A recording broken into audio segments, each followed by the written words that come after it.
Boa noite, amada igreja. A paz do Senhor Jesus. Amém. Deus abençoe a vida de vocês. Que Deus possa, nessa noite, falar assim profundamente o coração de vocês.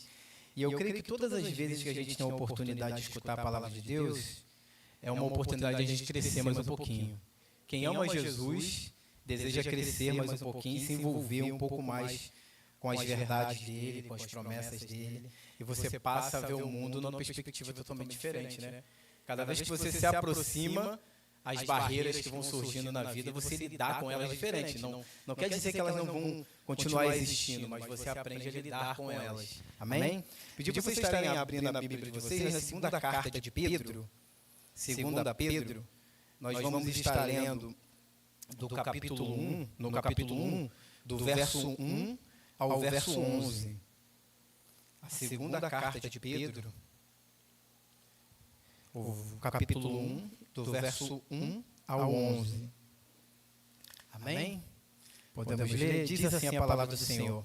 Simão Pedro, servo e apóstolo de Jesus Cristo, ao que conosco obtiveram fé igualmente preciosa na justiça do nosso Deus e Salvador Jesus Cristo. Que a graça e a paz lhe seja multiplicada no pleno conhecimento de Deus e de Jesus, nosso Salvador. Pelo poder de Deus nos foram concedidas todas as coisas que conduzem à vida e à piedade, pelo pleno conhecimento daquele que nos chamou para a sua própria glória e virtude. Por meio dela, ele nos concedeu as suas preciosas e muito grandes promessas, para que por elas vocês se tornem co-participantes da natureza divina, tendo escapado de toda a corrupção das paixões que há no mundo. Por causa disso, concentre todos os seus esforços. Acrescente à fé que vocês têm a virtude. A virtude é o conhecimento. O conhecimento é o domínio próprio. O domínio próprio, a perseverança. A perseverança, a piedade. A piedade, a fraternidade. A fraternidade, o amor. Porque essas qualidades, estando presentes e aumentando cada vez mais, farão com que vocês não sejam nem nativos, nem frutíferos no pleno conhecimento do nosso Senhor Jesus Cristo. Pois aquele que não tem essas coisas é cego, vendo só o que está perto e se esquecendo da purificação dos seus antigos pecados. Por isso, irmãos, procurem com empenho cada vez maior confirmar a vocação e a eleição de vocês, porque fazendo assim, vocês jamais tropeçarão. Pois desta maneira é que lhe será amplamente suprida a entrada no reino eterno do nosso Senhor e Salvador Jesus Cristo. Amém? Amados, um breve comentário sobre a vida de Pedro, não vou ser tão extenso, mas Pedro é alguém extraordinário, né? Eu creio que todos nós, assim, talvez tenhamos alguma coisa de Pedro. E quando lemos as Escrituras, ou vemos um filme, algo parecido, Pedro é marcante na nossa memória. É marcante na nossa trajetória, né? Porque Pedro ele participou de grandes eventos das Escrituras, e nós vamos ver que teve falhas em Pedro que marcaram de alguma forma a trajetória dele, mas como que Deus ele tratou de Pedro, né? Quando a gente vê o primeiro encontro de Pedro com Jesus, lá em João 14, no capítulo 1, versículo 42, que Jesus chama ele de Cefas, o seu irmão André traz ele até Jesus, e Jesus, olhando para ele, já chama ele de Cefas, rocha.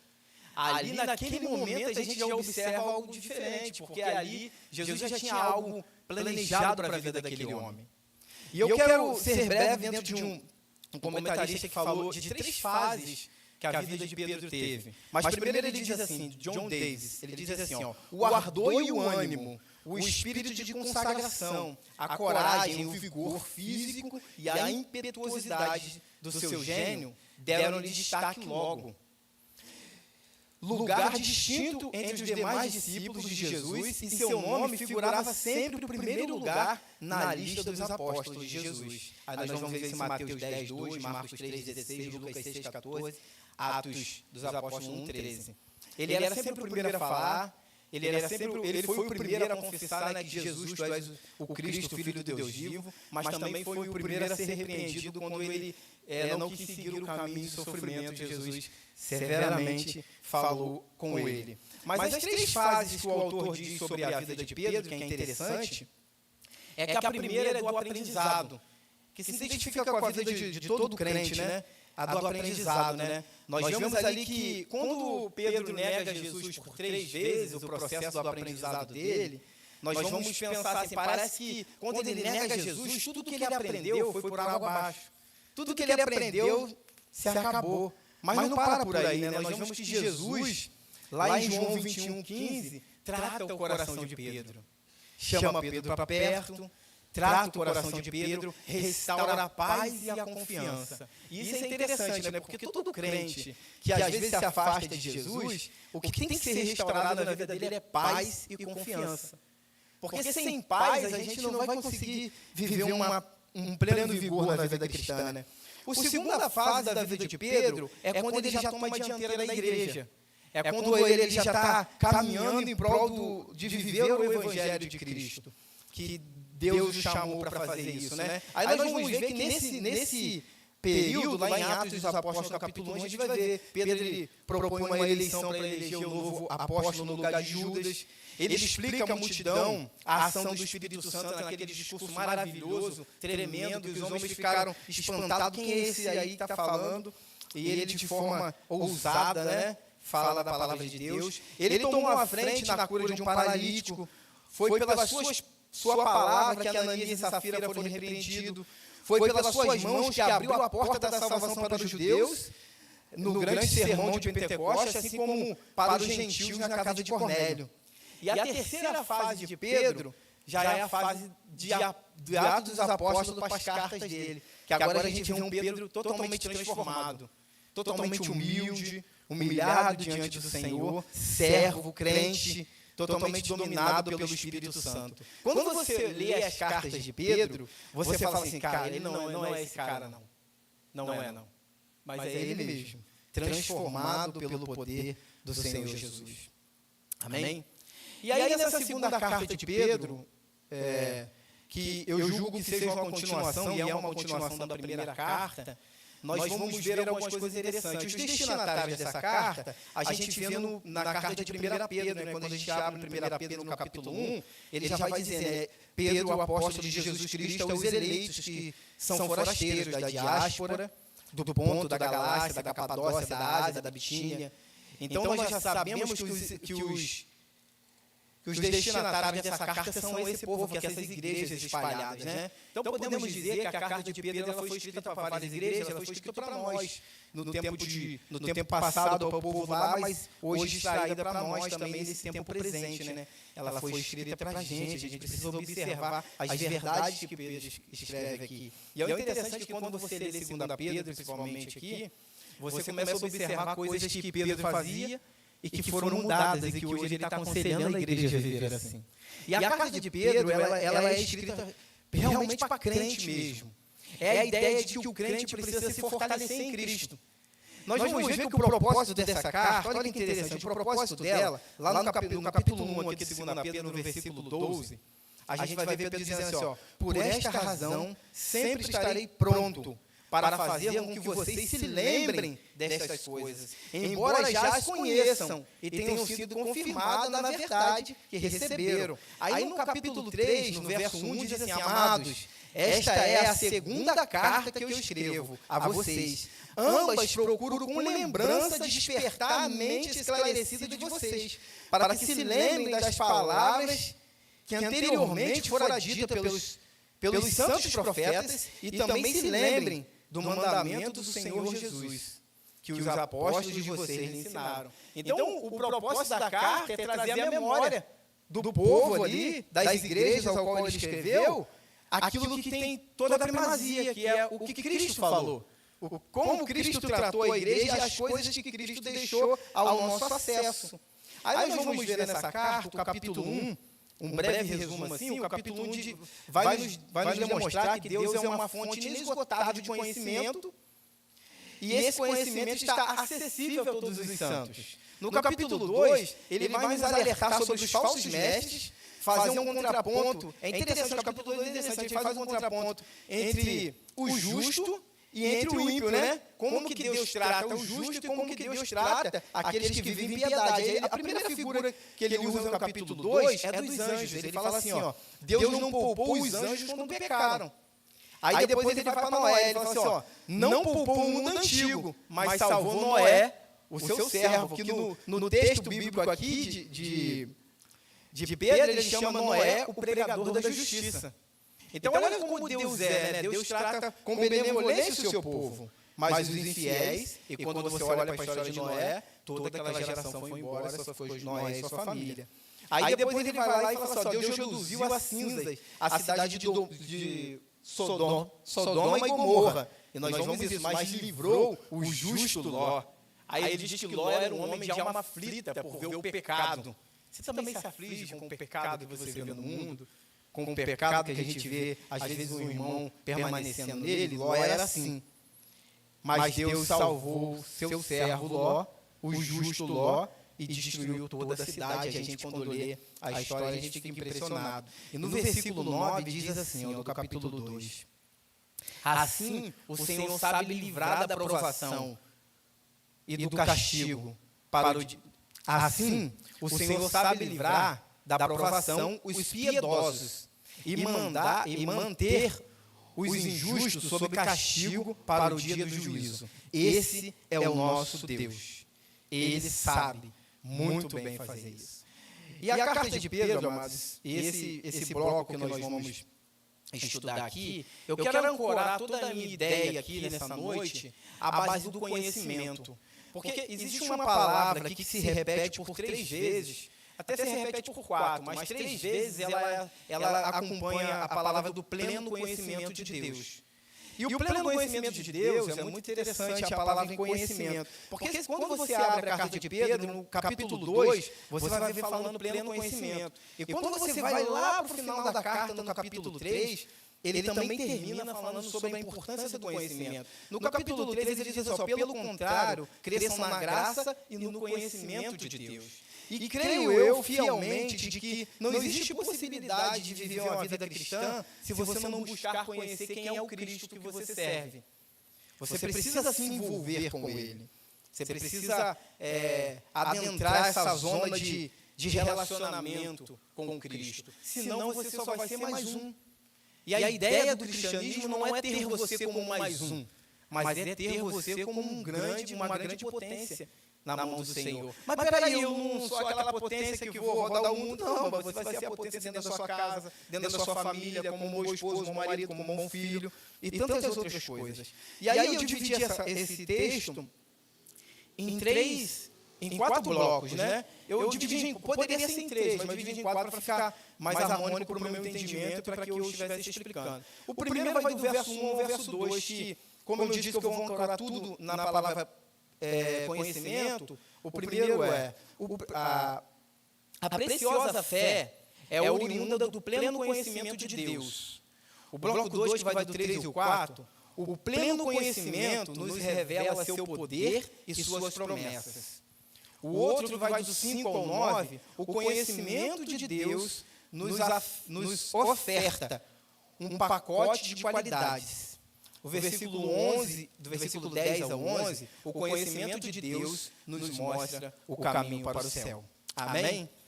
Diz assim a palavra de Deus, Simão Pedro, servo e apóstolo de Jesus Cristo. Interessante, porque na primeira carta ele diz, Pedro, apóstolo. Na segunda ele já diz, Simão Pedro, servo e apóstolo. É interessante isso. Aí ele diz assim, apóstolo de Jesus Cristo, aos que conosco obtiveram fé igualmente preciosa na justiça do nosso Deus e Salvador Jesus Cristo. Pedro aqui, para a gente ver como ele está totalmente transformado, ele se coloca na posição de servo. Eu sou apóstolo, mas eu estou a serviço da igreja. E é interessante isso, porque ele fala, Simão Pedro, servo e apóstolo. Eu estou a serviço da igreja. Eu estou a serviço do reino. Eu estou a serviço de vocês.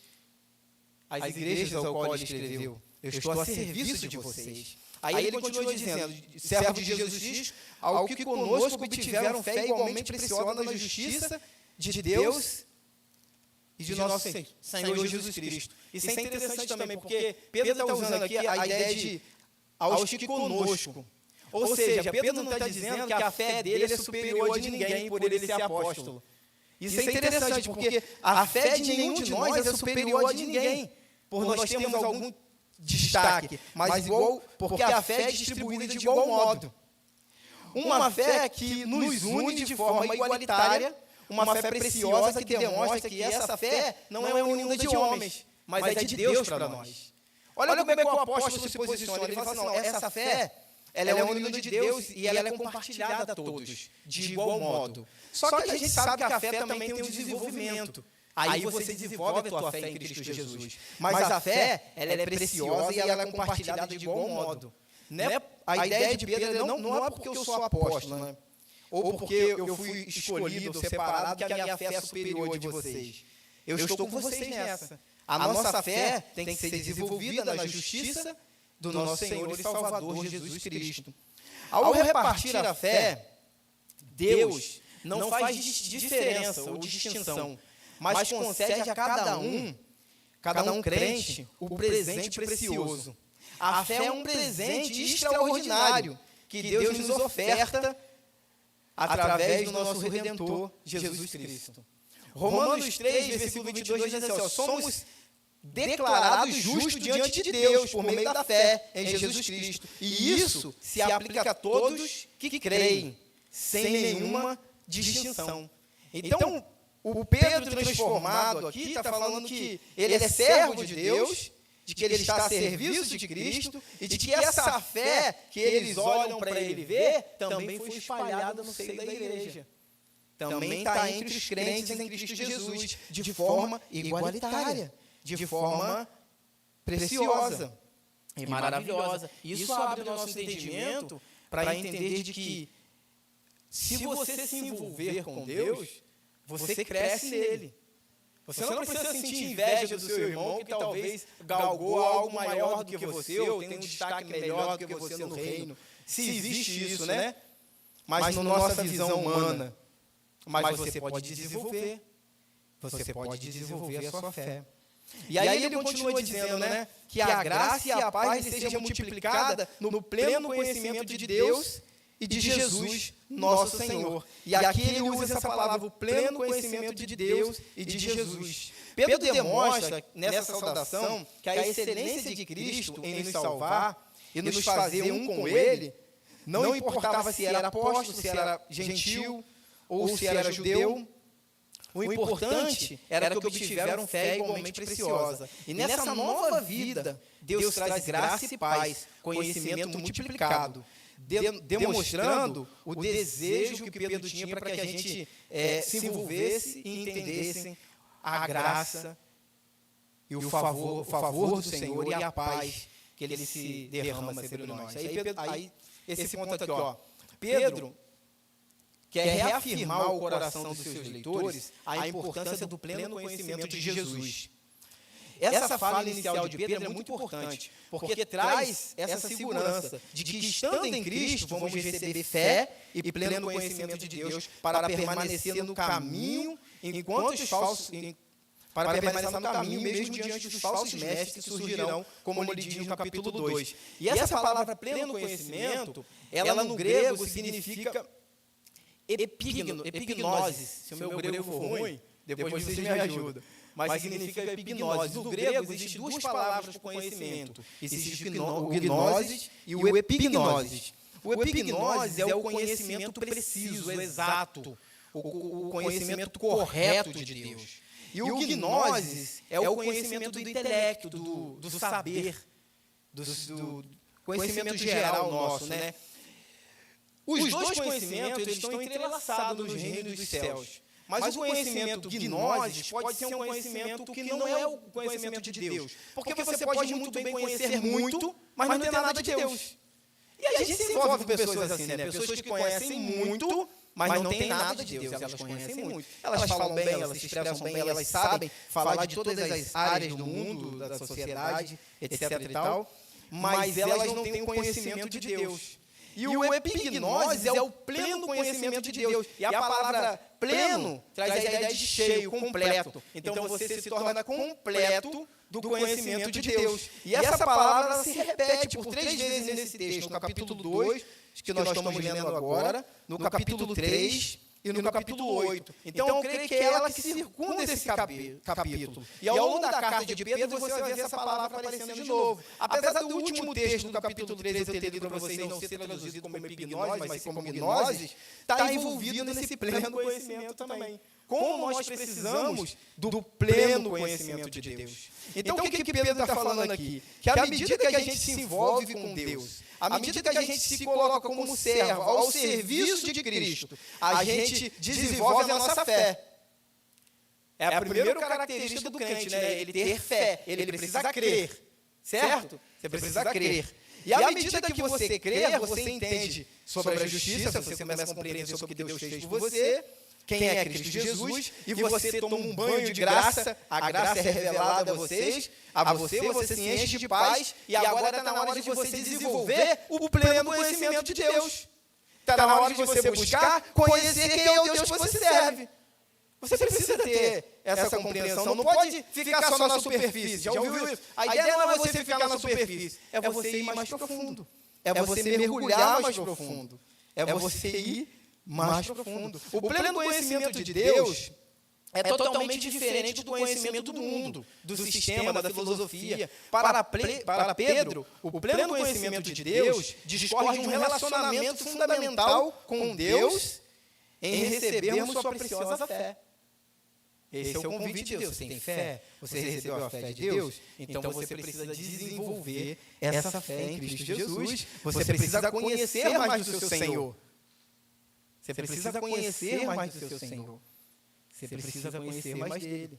É por isso que a gente precisa se envolver cada vez mais com ele.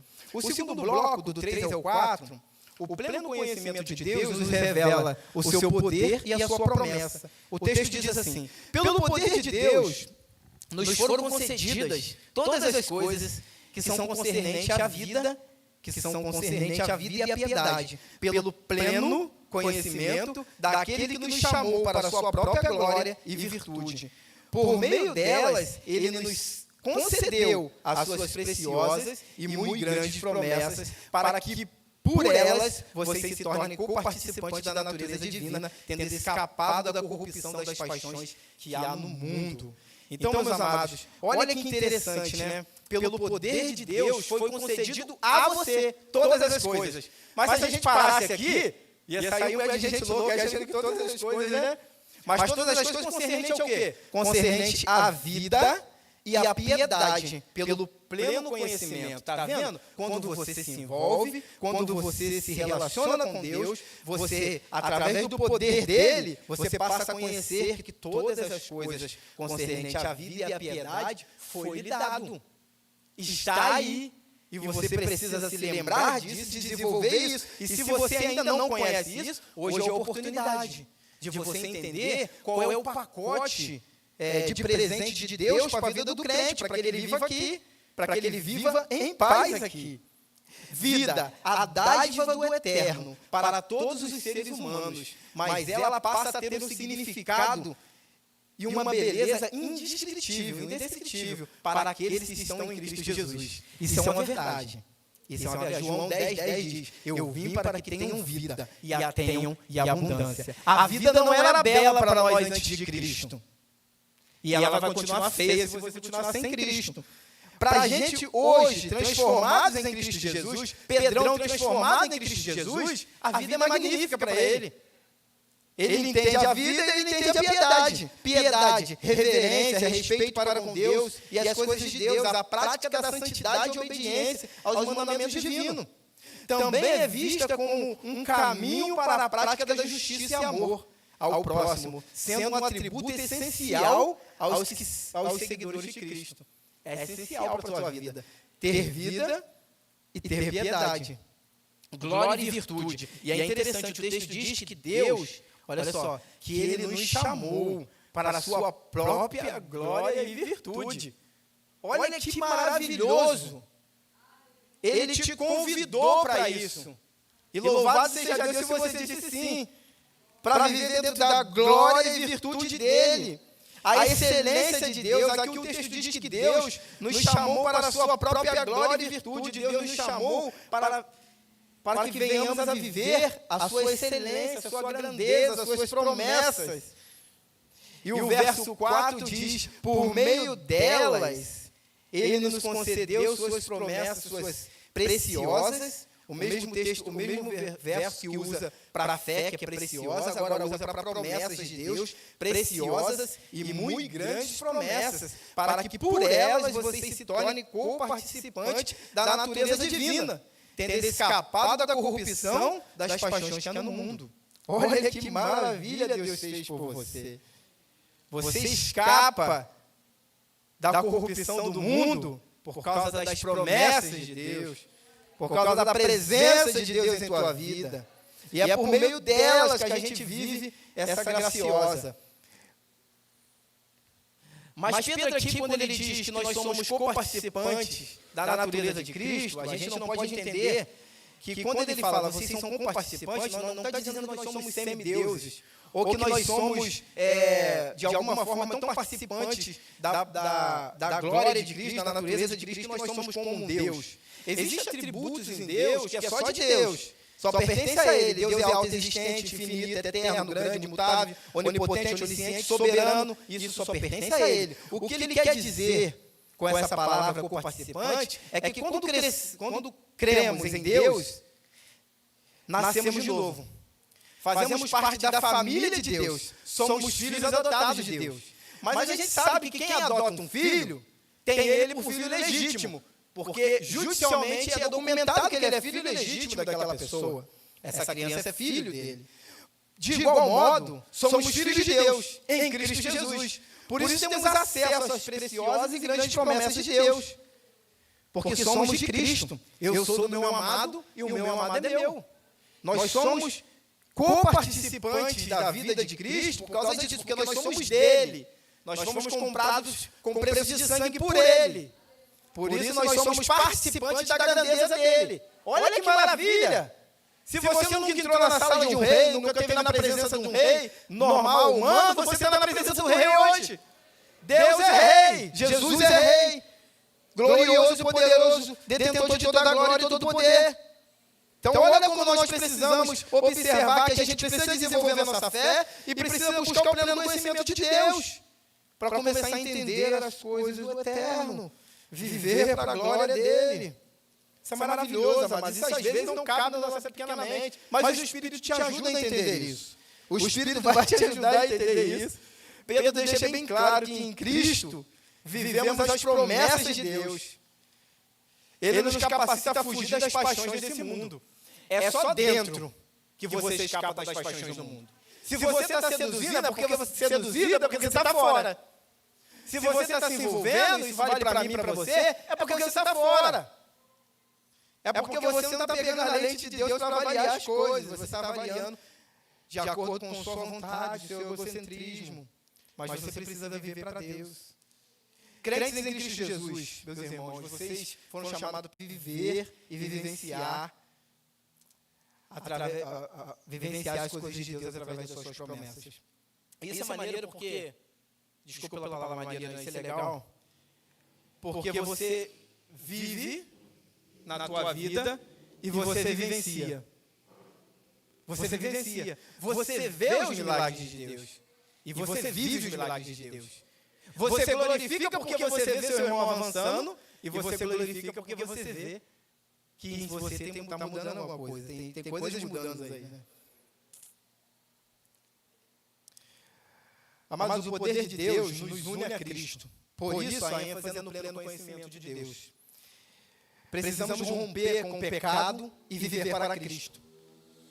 Precisamos lhe conhecer cada vez mais.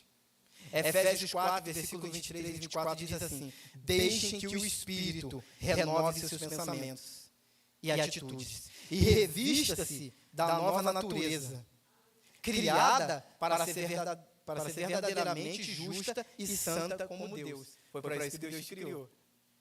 Não desista não. E vem para cá, você que não veio ainda.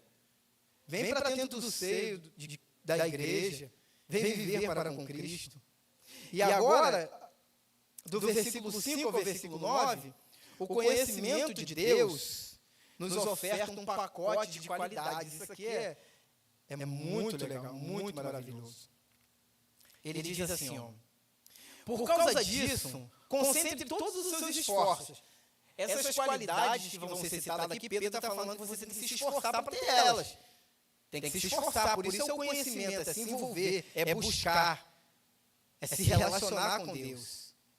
Com todos os seus esforços, acrescente a fé que vocês têm, a virtude. A virtude é o conhecimento é o domínio próprio, a perseverança, a piedade, a fraternidade é o amor. Acrescente essas coisas. E tem empenho em buscar essas coisas. A fé é a virtude. Você pega a fé, associa a virtude, e a fé vai desembocar. Não, você pega a fé, associa a virtude, e tudo isso vai desembocar em virtude. Né? Se você crê, isso tem que transparecer na sua vida. Essa é a ideia. Se você crê, você tem que mudar sua conduta. Se você crê, você é uma nova criatura. Se você crê, isso muda a sua forma de viver. A virtude é o conhecimento. Por ser crente, tem que estar presente na nossa vida o desejo de conhecer.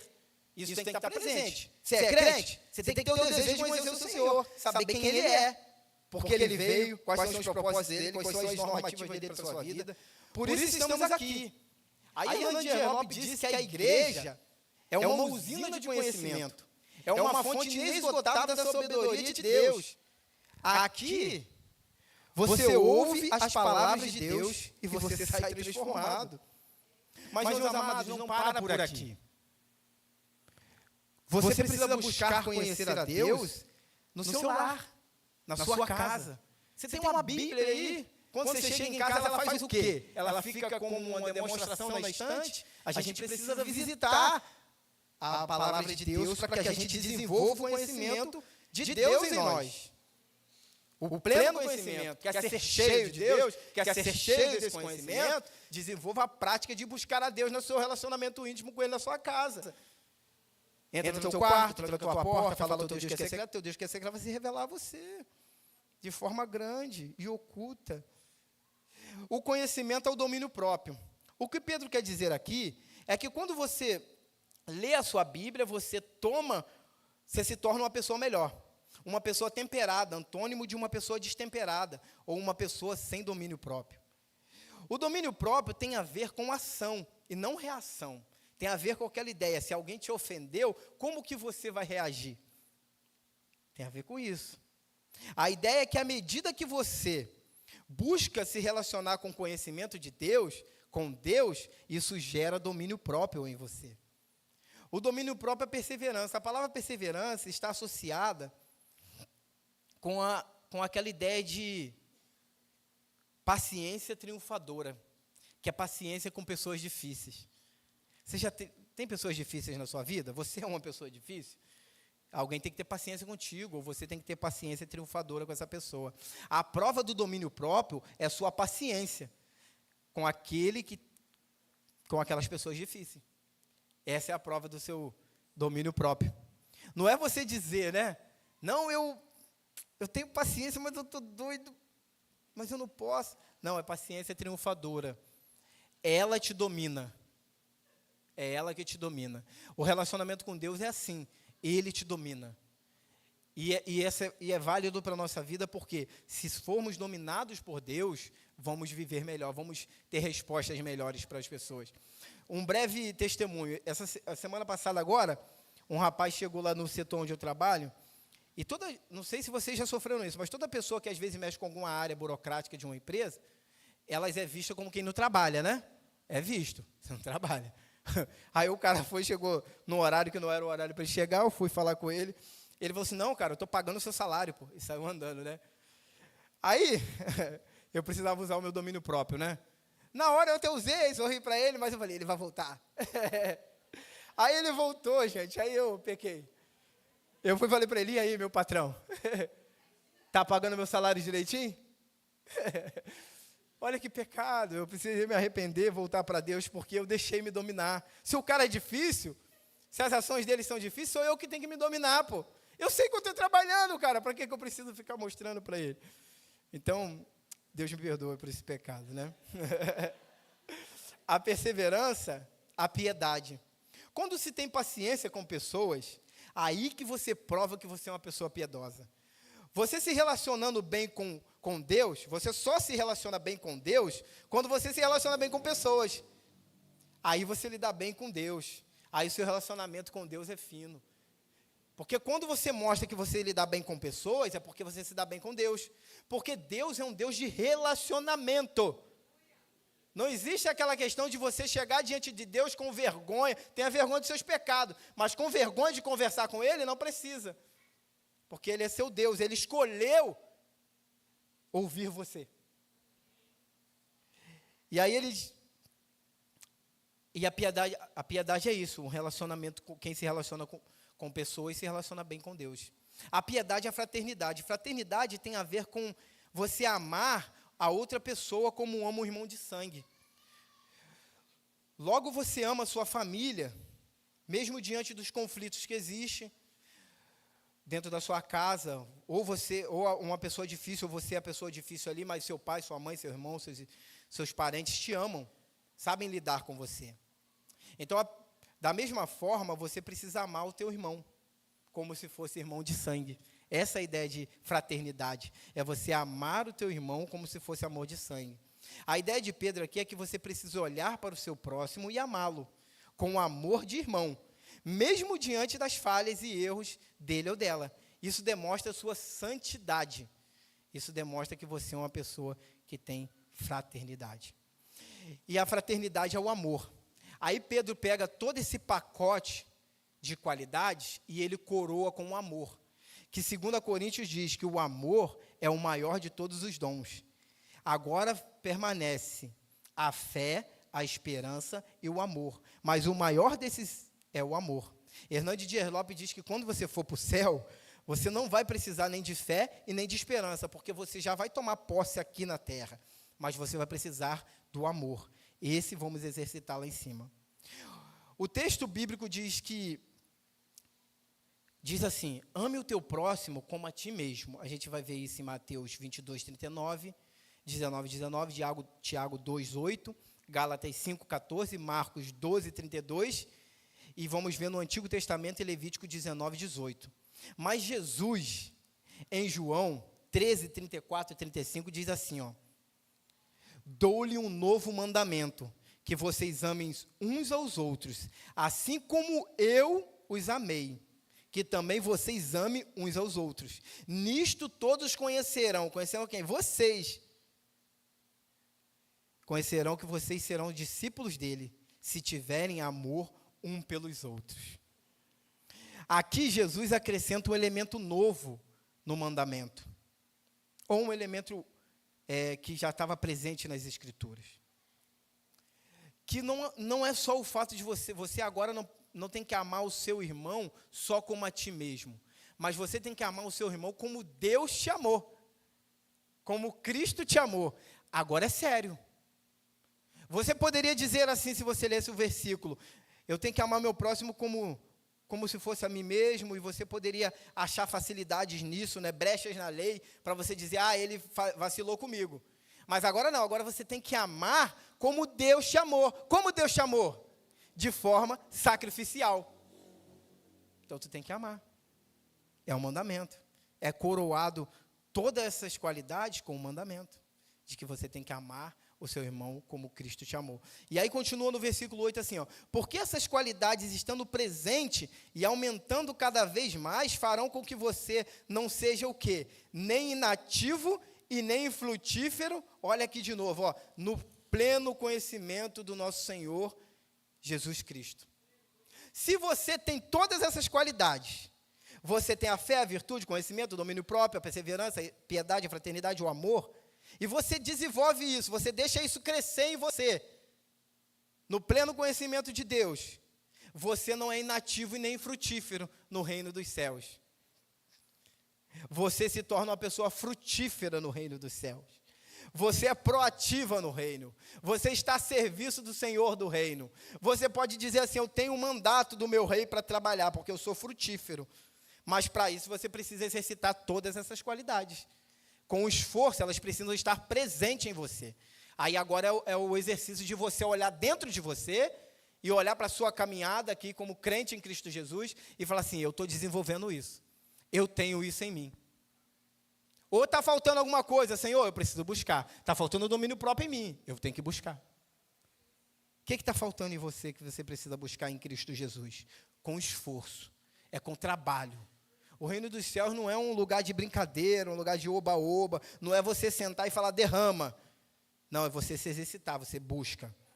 O atleta, ele se exercita quando ele quer alcançar um objetivo dele. O professor, ou a pessoa estuda quando quer alcançar o objetivo dela. O médico fica lá 10 anos, e talvez um pouco mais por causa das suas pós, para ele assumir o cargo dele, porque eu e você não precisamos se exercitar para conhecer mais o Senhor, para ser cheio dele, do pleno conhecimento dele. E a palavra se repete de que a gente precisa do pleno conhecimento de Deus. A gente precisa de Deus. E se você for cheio de Deus, agora toma posse aí, se você está cheio de Deus, cheio dessas qualidades, você vai ser como o Salmo 1 diz. Só que eu vou ler o Salmo 1 para você, numa versão de uma Bíblia, chamada Bíblia A Mensagem, de Peterson. Ele diz assim, ó: como Deus deve gostar de você, não aparece no bar do pecado, você não anda à espreita no beco sem saída, você não frequenta a escola do debochado, pelo contrário, você vibra com a palavra do Eterno, você rumina as Escrituras dia e noite, você é como uma árvore plantada no Éden, dá fruto novo a cada mês, e nunca perde as suas folhagens, e que está sempre florescendo. Amém? Esse é você, se você crê em Deus, se você crê em Cristo Jesus, se você vive para a glória dele, se você está se deliciando nessas virtudes que foram postas aqui, você não vai ser inativo e nem frutífero. Sabe por que de vez em quando a nossa vida cristã começa a retroceder um pouquinho? Porque a gente deixa de ser infrutífero, você deixa de se envolver, porque você deixa de amar o seu próximo. E as grandes questões da vida, do afastamento de um crente, é porque ele deixou de amar alguém. Ele está brigadinho com alguém, ele olhou para o pastor e não gostou do pastor, não gostou do que ele falou, mas é tempo da gente se amadurecer. Por isso que é o pleno conhecimento, porque à medida que você se aproxima de Deus, essas pequenas coisas são pequenas coisas, vão ficar para trás,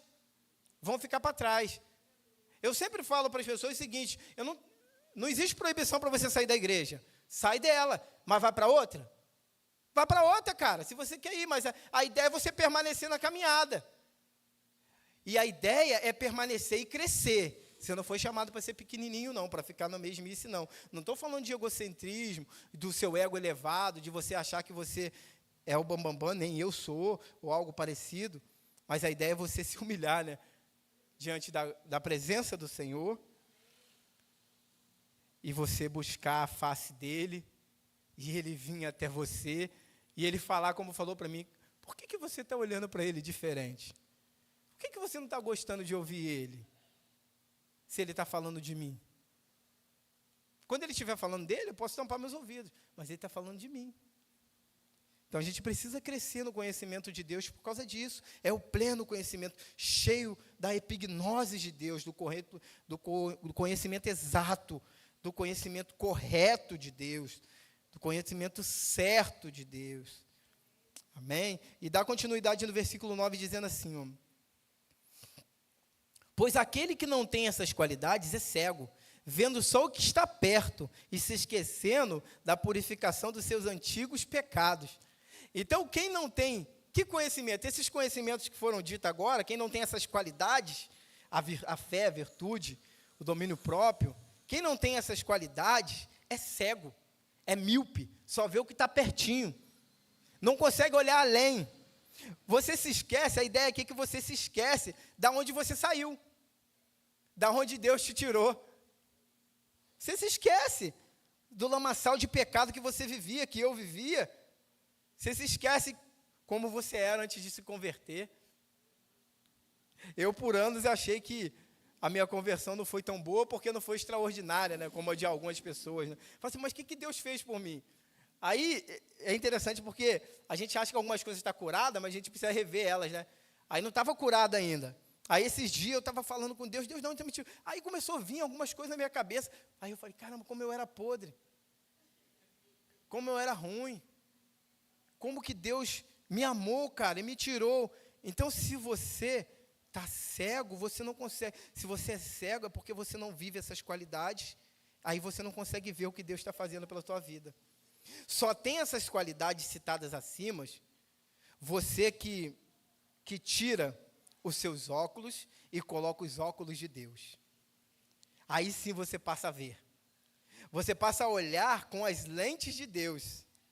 Aí quando você olha para trás, já não mais se esquece do que Deus fez por você. Você não se esquece.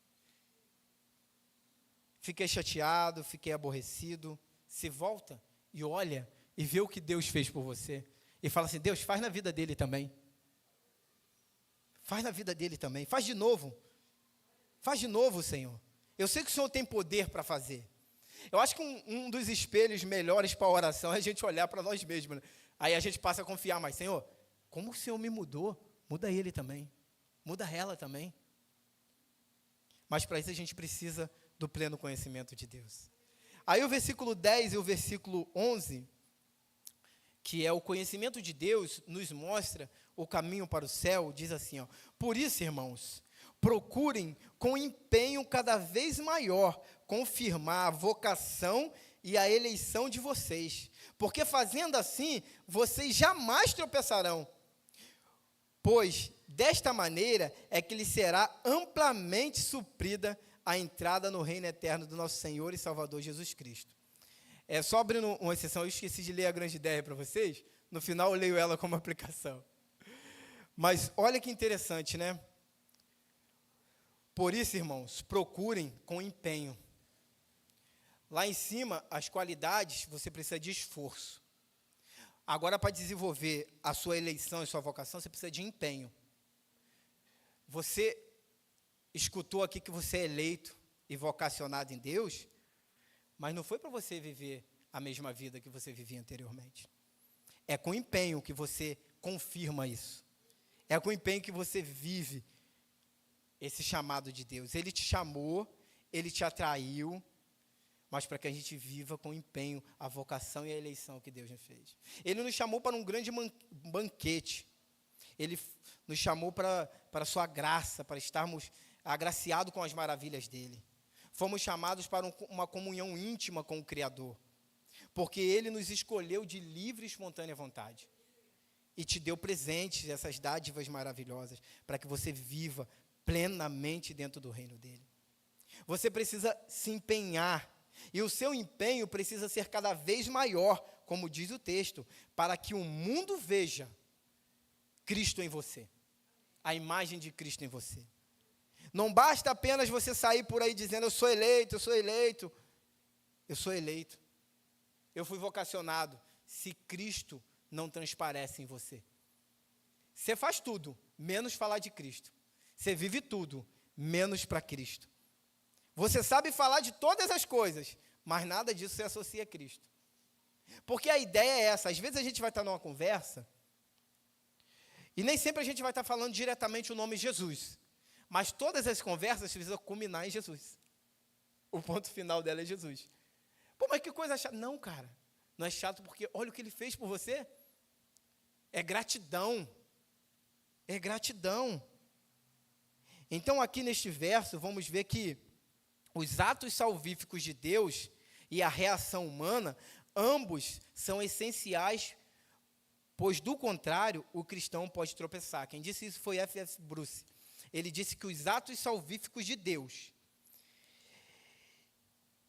e o ser humano e a reação humana, ambos são essenciais para o crente não tropeçar. Você está vendo como é que é a ideia também de coparticipação? Cristo te deu. Olha, filho, está aqui o melhor de mim para você. Viva isso. Desenvolva isso, se esforce para desenvolver isso, para que você ande de acordo com a vontade de Deus. de acordo com a vontade dele. 1 Coríntios 10, versículo 12, diz assim, ó, portanto, se você que pensa que está de pé, cuide para que não caia. Então, tem que estar ligado, tem que estar vigilante. Não pode abrir exceções. Esses dias, um tempo atrás, muito tempo atrás, alguém falou para mim que, agora você vai ver como é lidar com o filho, né, que eu tive meu filho agora. Mas o que ele estava falando, eu entendi ele. Mas o que ele estava falando isso porque ele abriu algumas concessões. Mas eu falei para ele assim, valores não se negocia. Valores não se negocia. Algumas coisas eu vou dar mole para o meu filho, mas valores eu tenho que me esforçar para não negociar. Valores que eu aderi dos céus, eu tenho que me esforçar para não negociar. Então, se um pai negocia valores com o filho, o pai não tem essas qualidades, ele não viveu essas maravilhas aqui. E Pedro termina esse versículo apontando para o futuro, apontando para a esperança do cristão, que é a entrada no reino eterno do nosso Senhor Jesus Cristo. Ele termina dizendo no verso 11, pois desta maneira é que lhe será amplamente suprida a entrada no reino eterno do nosso Senhor e Salvador Jesus Cristo. Como que vamos entrar no céu? Vivendo as virtudes, as qualidades de Deus acessíveis a nós. Elas se tornaram acessíveis a nós através de Cristo Jesus. Outrora não. Outrora todo ritualístico. Você precisava de um sacerdote, você precisava de alguém puro, ele precisava entrar num momento de culto ali para ele chegar até Deus. Hoje não. O acesso está livre. O acesso está livre. Você pode entrar na sala do Pai. Você pode sentar no colo dele. Você pode dizer assim, papai, você pode. Você pode. Está aberto o acesso para você. Se você está retrocedendo é porque você quer. É porque você não está se esforçando, você não está se empenhando. Quando eu estou retrocedendo é porque eu quero. Porque eu não estou me esforçando, porque eu não estou me empenhando. A gente precisa se empenhar.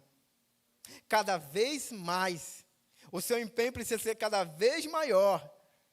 No pleno conhecimento de Deus. Só assim você não tropeçará. Desta maneira, o texto diz, será amplamente suprida. É muito legal, né? Amplamente suprida a sua entrada no reino dos céus. No reino do nosso Senhor e Salvador Jesus Cristo. A ideia desta palavra amplamente suprida nos mostra que Deus em Cristo foi maravilhoso, abundante, extravagante, gracioso, misericordioso, zeloso, amoroso, cordial, justo, poderoso, fiel, gracioso, piedoso e perdoador. Foi tudo isso para conosco. Poderia não ser, mas foi em Cristo Jesus. Olha que maravilhoso. Vem para Cristo, você que não veio ainda. Entregue a sua vida para Jesus.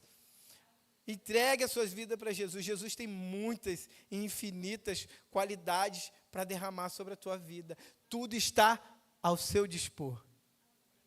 Mas tem que ser servo, tem que crer e tem que permanecer de pé na presença dele, crente firmes em Cristo Jesus. Não abra exceções, não negocie valores. Busque o pleno conhecimento de Deus. Estou cheio do pleno conhecimento de Deus. Essa é a frase que nós precisamos viver nas nossas vidas. Eu sei que a caminhada cristã é muito difícil. Eu sempre falo isso. É muito difícil. A gente lidar com muita coisa na vida. É por isso que a gente precisa se abastecer do pleno conhecimento. Para lidar com essas coisas de forma melhor. Para lidar com essas coisas de forma melhor. E quando a gente estiver indo para o pecado, a gente vai observar isso. Irmãos, não abra mão nunca de buscar o pleno conhecimento de Deus. Porque fazendo assim, será amplamente suprida a sua entrada no reino de Deus. Você entrará no reino do eterno à medida que você conhece Ele. Ele se revelará a você à medida que você se envolve com Ele. Outrora, eu não conhecia muito. Hoje eu conheço um pouco. e vou até o final da minha vida conhecendo cada vez mais. Porque Deus é uma fonte inesgotável de conhecimento. Todos podem falar de Deus, mas é inquestionável de que Deus é uma fonte inesgotável de conhecimento. E é inquestionável que Ele busca um relacionamento com o ser humano. É nós que nos afastamos. Aí eu quero terminar com a grande ideia que eu tinha que falar no começo, só que eu estava nervoso, não falei, ainda estou. Mas diz assim, ó, conheça o Senhor, vou ler 2 vezes. Conheça o Senhor cada vez mais. Desenvolva a fé e o amor no poder de Deus, que lhe trará certeza da salvação e lhe abrirá a visão. Aí eu peguei o verso 11 e acrescentei aqui, ó, pois desta maneira é que lhe será amplamente suprida a entrada no reino eterno do nosso Senhor e Salvador Jesus Cristo. Mais uma vez, toma posse. Conheça o Senhor cada vez mais.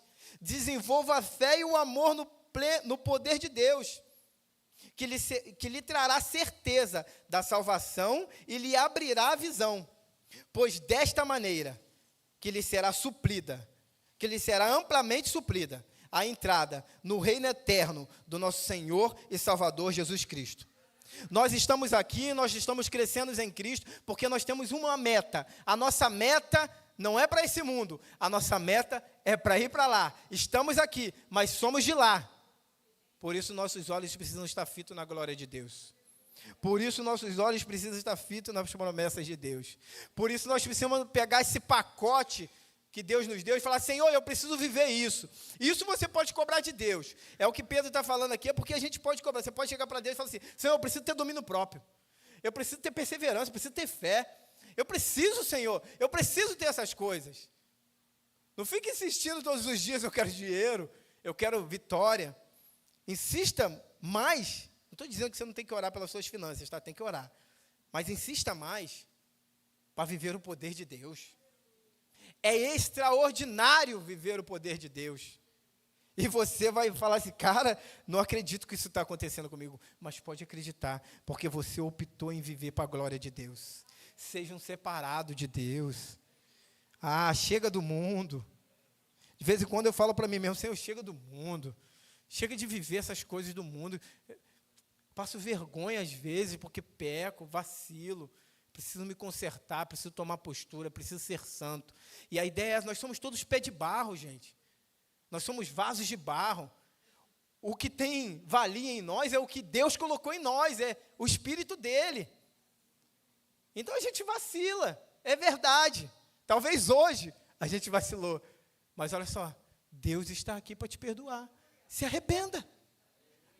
Busca o pleno conhecimento. Feche os seus olhos, deixa eu orar pela sua vida, para você seguir para a sua casa meditando nisso e viver o poder de Deus. Quando chegar lá, de manhã você abre as Escrituras, porque você precisa do pleno conhecimento de Deus mais.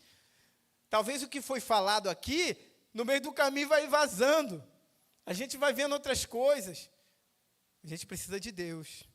Pai de amor, de infinita bondade, Pai gracioso, Pai que nos deu a fé, Pai que nos derramou sobre nós a graça, Pai que nos justificou em Cristo Jesus, Pai que nos gerou paz em meio a essa guerra, Deus, Pai que nos deu a capacidade de viver as promessas dEle, Pai que preparou um pacote de virtudes, de qualidades que nós podemos ter acesso, Pai que nos convida para que nós sejamos frutíferos na sua presença, aleluia, Pai que fala que a gente tem que buscar isso com empenho, com esforço, Pai que diz assim, eu abri de forma ampla o acesso seu para o céu, ó Deus, que o teu povo viva isso, que o teu povo deseje isso, que o teu povo anseie por isso, que o teu povo, ó Pai, ainda que seja para sacrificar muito, sacrifique por amor ao Senhor. Ó Deus, nós precisamos mais do Senhor do que qualquer coisa nessa vida. Ó Deus, eu não digo isso da boca para fora, eu digo por experiência, como nós precisamos do Senhor. É só o Senhor que nos mantém de pé. É só o Senhor que nos mantém vivo. É só o Senhor que nos agracia. Mediante todas as dificuldades da vida, nós queremos dizer, estamos com Cristo. Não vamos abrir mão. Senhor, está doendo, mas não vamos abrir mão. Senhor, está difícil, mas não vamos abrir mão. Senhor, está complicado, mas não vamos abrir mão. Nós confiamos no Senhor. Deus, eu não estou vendo ainda, mas eu creio que vai acontecer. Eu não sou cego, Pai, eu vejo além desse limite aqui, além do que eu estou vendo com meus olhos naturais, eu vejo com os olhos espirituais.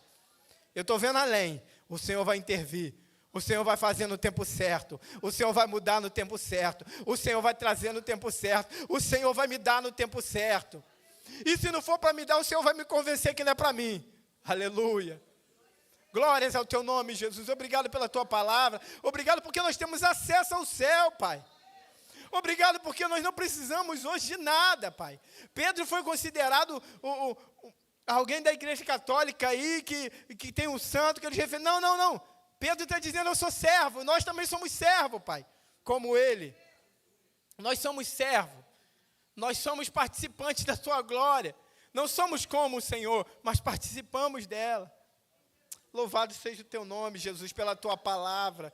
Muito obrigado, Deus, porque o Senhor se revelou a nós. Muito obrigado porque vamos sair daqui crescendo mais um pouco. E vamos chegar na nossa casa e vamos falar assim, não, eu preciso buscar mais a Deus. Deus, que o Senhor nessa noite tenha salvado pessoas.